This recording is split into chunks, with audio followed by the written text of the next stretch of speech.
Hi, my name is David Douglas, and this is the video for the wastewater treatment plant. I'm gonna show you guys how we actually run the plant, how we do the morning rounds, get all of your hourly readings to make sure that all of our equipment is working properly. And here we go. So guys, this is what we do. The first thing that we do at the wastewater plant, you write your arrival time on this book here, and then you'll go to the flow charts and type in, there's 4 flow charts. You'll type in 1, 2, 3, and 4 on your Google sheet. After that, then you'll go outside and get your hour meters for all of the equipment that we have to make sure everything's running properly. And we're headed outside.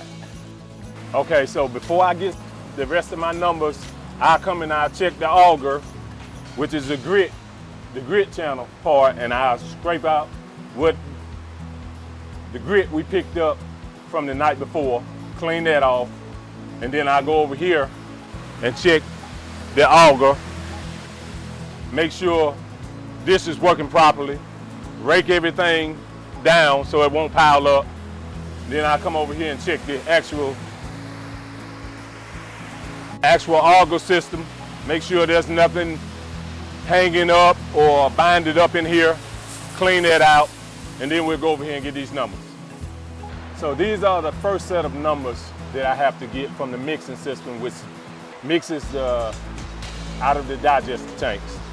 So we'll open this door up and I get the mixing numbers. I record the mixing numbers for mixer 1, mixer 2, that's in digester tank 1.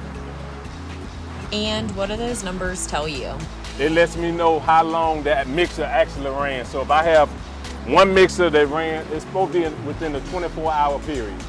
If I have a mixer that ran 20 hours and one that ran 24 hours, then we have to find out what happened, why they didn't run the same number of hours, 24 hours at the same time, what's going on. This is an indication to let us know that something is wrong with one of the mixers and why it didn't run the way it's supposed to run. So that's 1 and 2.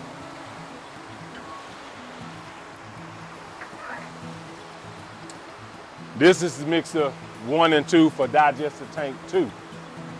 And I'll check those as well to see if those numbers ran, the hours ran the right number of hours that it's supposed to run. So then we'll close this. And we have to go and get the numbers for the aeration basin.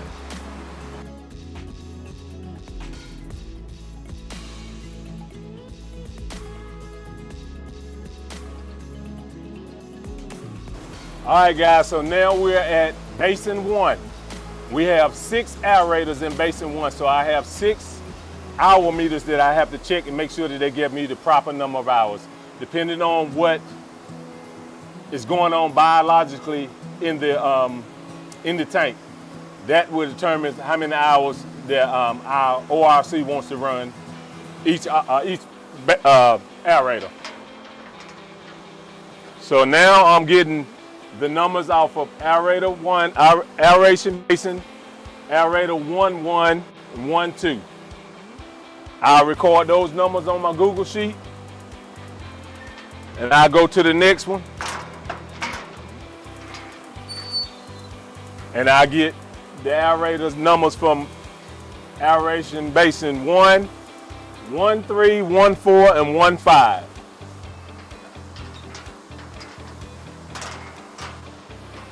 And then the last one, I'll get the numbers for aerator 1-6 for aeration basin 1. Now we're gonna go over to aeration basin number 2 and do the same thing as well. All right, we're at aeration basin number 2.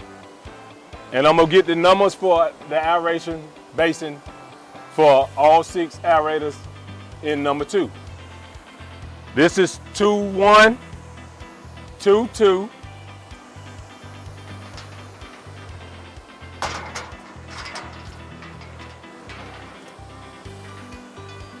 2-3, 2-4, and 2-5.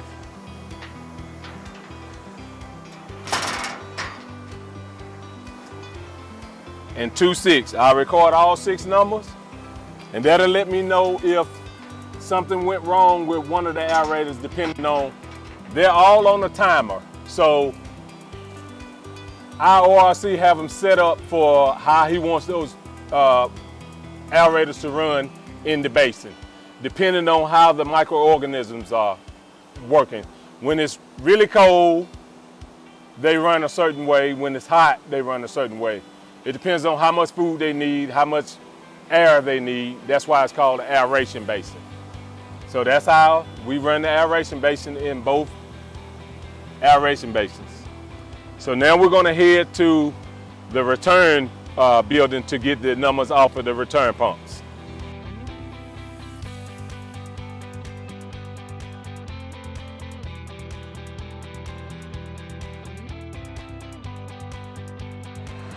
All right, guys, this is the return building where we have our return pumps. We have 3 return pumps that we rotate out daily so that they will get the hours. So what I do is I go to my Google sheet, type in my numbers for whichever return pump that we're running. So we have 2 return pumps that run nightly. So we have a lead pump and a lag pump. So if the lead pump, we have an issue with the lead pump, it shut off, the lag pump will pick up the slack and come on so that we'll still have some pumping. So what these pumps do, they do exactly what they say. They return pumps. They return the sludge back up to the front of the plant. So I type those numbers into the Google sheet and make sure that whichever one we have on, say we have return pump 1 on and return pump 2 as a backup.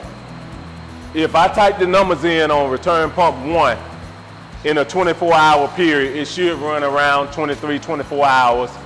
If the pit rises up, then the lag pump will come on, which is return pump number 2, to help pull it back down, pull the pit back down, and we'll walk to the pit after this and show you what these pumps do.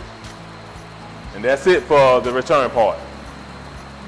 All right, guys, so we're in the basement now. It's a little loud in here, but these are the return pumps that I just showed you the numbers for. Got the return pump numbers. That's return pump number 1. That's return pump number 2, and that's return pump number 3. Also down here in the basement, we have the waste pumps. This is waste pump 1, and this is waste pump 2.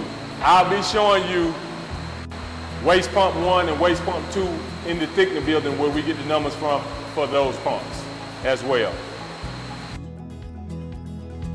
All right, guys, we're at the aqua filter system. This is the system that filtrates all of the solids and things that's done got through, that's coming down through the system. It filtrates, it does exactly what it says it is. It's a filter system. It filtrates everything that's not supposed to be in the water as we get to the end of our system. So this is aqua filter A, B, we have C and D. So what these filters do, they filtrate on a timer. So they'll filtrate when the more filtration you get when you have a lot of flow coming through. If you have a little flow coming through, it's just automatically it does it, just to filtrate whatever's come through. But if you have 5-6 million gallons coming through, you got a rainstorm or something going on where there's a lot of flow coming through, then the filters will come on more often and not periodically. They'll come on more often, give you more hours to catch and filtrate whatever's coming through to stop it, and it'll settle down in the bottom of the filter system. And that's the filters.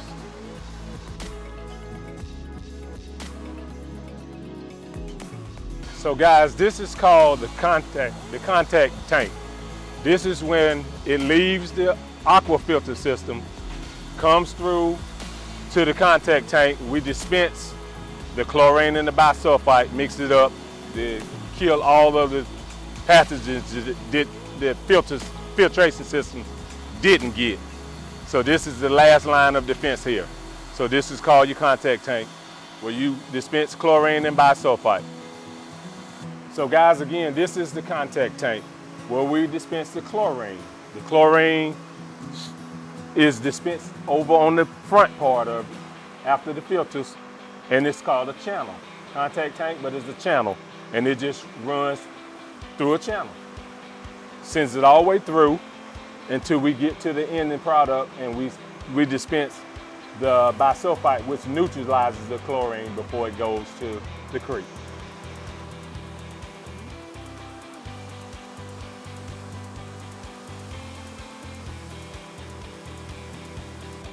All right, guys, so we are nearing the end of the system.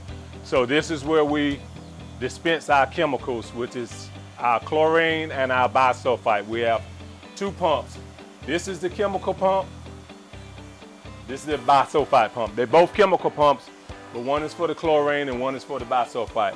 So now I come in and I'll get my numbers, my hours for how much chemical we dispense in the system, which is the chlorine and the bisulfite. So we have a display here that will let us know how much chemical we put into the plant. Also, as I was explaining this at the aqua filter system, if we have a rain event and we got a storm and we got 5 or 6, 7, 8 million gallons coming in, these pumps adjust to the flow. So the more flow, the more chemical. The less flow, the less chemical. It's fairly simple. We just want to make sure that we disinfect everything that comes through the plant before it goes out. These are the tanks that we store the chemicals in. This is the chlorine tank. This is the bisulfite tank. So that's how we dispense our chemicals. And then I'll show you the final product of how we mix the chemical and send it out. All right, guys, so this is it's the mixing system. It's the blowers where we mix the chemicals, the bisulfite and the chlorine. This is the final stage before our clean water goes out to the creek. So this is blower number 1, blower number 2. We only run one blower, like once a month, we rotate them. So the noise that you hear now is the blower going, and then I'll show you the mixing. So.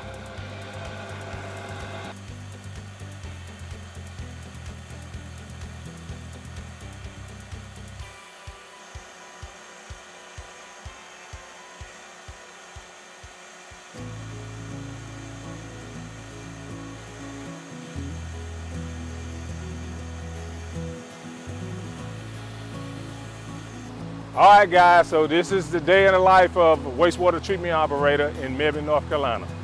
This is how we keep the city positively charming.